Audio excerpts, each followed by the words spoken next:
Cooch, whenever you're ready. All right, guys. First, after taking a deep dive into this tape this morning, offensively, that first half was totally unacceptable. That's not up to our standard.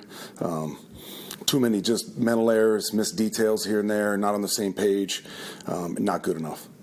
Second half, especially starting with that last drive of the second quarter, that's who we got to be, and for all the slow starts that we've had, the run game has been an area where we've been consistently creating some space. And that didn't happen until that drive as well. So not good enough early. Finished strong, way more what we need to be. Unfortunately, that last drive is in that 4-minute situation. We gotta finish with the ball in our hands. Defensively, from a coverage standpoint, just not clean football, especially down the stretch there. We had moments of playing to our standard, but in those critical moments, the winning moments, especially that last drive there, we got to be on our details, and it wasn't good enough. From especially in standpoint, I thought we played winning football. I thought the 44-yard net by Timo was excellent.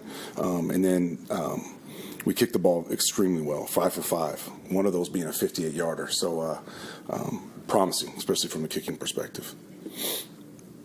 Beyond that, you guys got some questions? Jeff, you didn't have any injuries coming out of the game? No.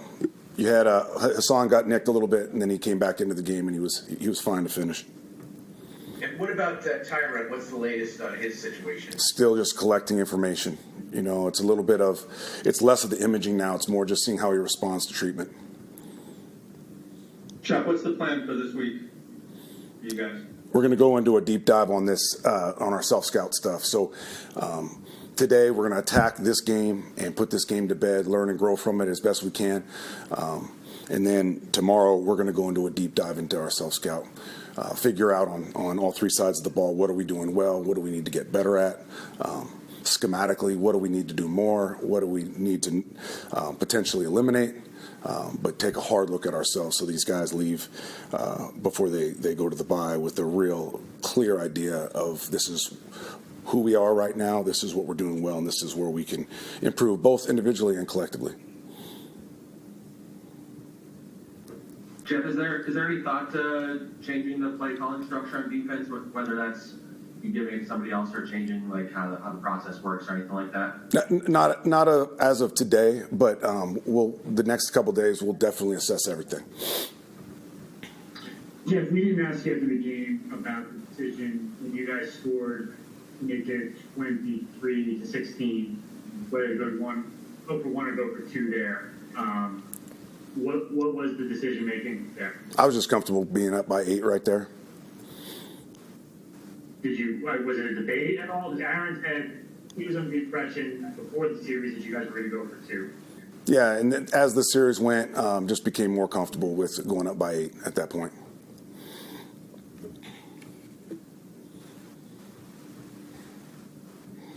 Jeff, what was your message to the guys going into the bye week in terms of the players? Or I guess you guys are still meeting tomorrow, but in general, what's the message going to be?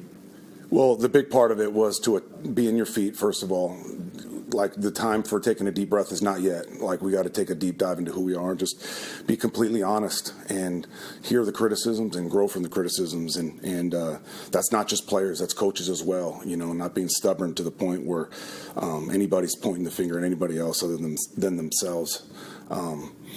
Obviously, like I said, today will be about this game, and then going forward, we'll go into all that we've done this season, both good and bad, and I'm hopeful that the players really come away from these next couple of days with a clear idea of the plan to get better and become the team we need to become.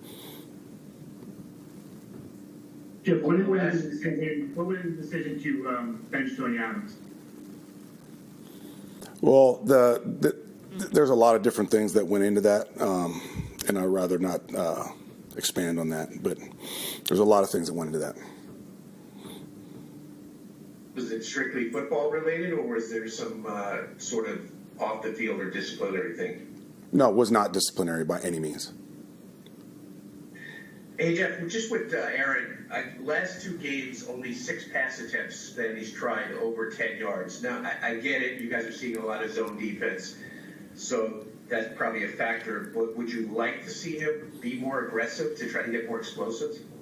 Yeah, I think there's always that balance, like you got to create explosives.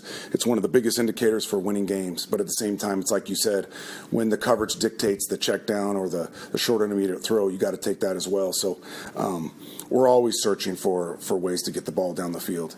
Sometimes it doesn't happen because of the coverage. Sometimes it doesn't happen because of the protection. A lot of things go into it. But you're absolutely right. We need to get the ball going down the field more often. Does he look hesitant or gun shy? No, I think he has he's historically one of the best as far as protecting the ball and not putting the ball in jeopardy. So I think a lot of it's that, it's his,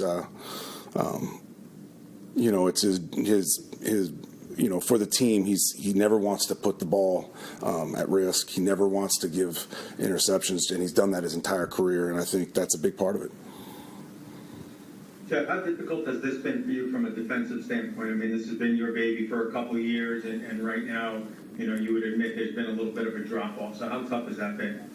Oh, it's extremely hard to see the unit not perform as well as they're capable of performing, So that's on me and our staff and on every defensive player in there to regain the standard that we've created here the last couple of years, because you're right, we're not playing as well as we need to play, and we're not playing as well as we're capable of playing. So part of that will be this week and getting back on track.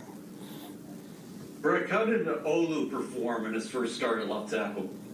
Played well. Like this kid is, like I had said before, he's exactly what we thought we were getting in him. He's intelligent. He's athletic. He's big. He's powerful. He checks all the boxes other than experience.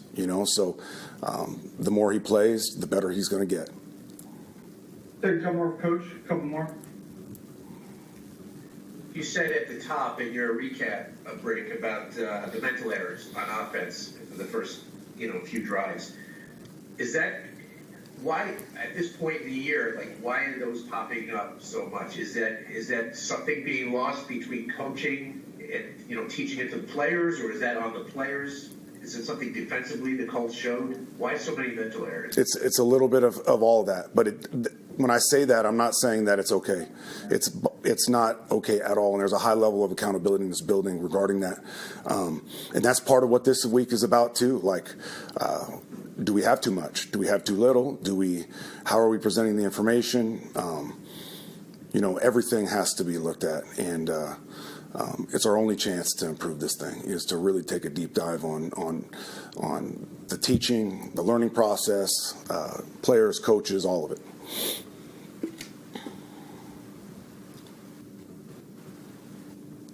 Are there any more questions for Coach? Thank you, everyone. Thank you, Coach. Thank you, guys.